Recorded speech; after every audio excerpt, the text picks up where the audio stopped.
по дворовете дим от печки. Стара баба моли се на праг.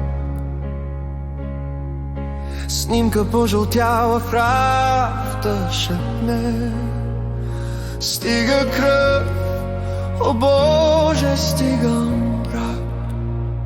Боже, пази България от война, от черни влакове, от чужда рана, да буди ни камъната в зори, а не сирена, дето всичко заболи. Боже, пази България от война, ръцете ни да носят хляб, не рана, над нас да има само светлина. Боже, пази България от война. Малкият рисува слънце в тетрадката,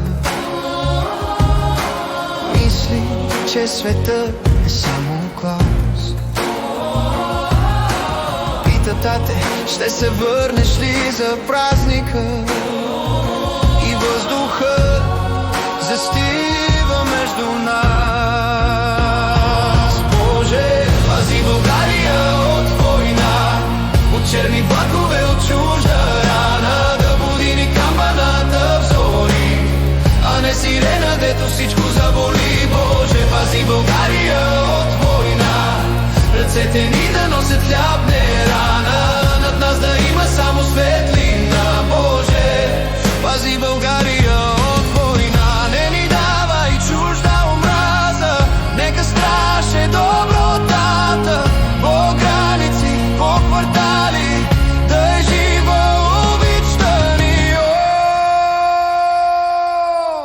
Пази България от война, от черни влакове, от чужда рана, да буди ни камбаната в зори, а не сирена, дето всичко заболи. Боже, пази България!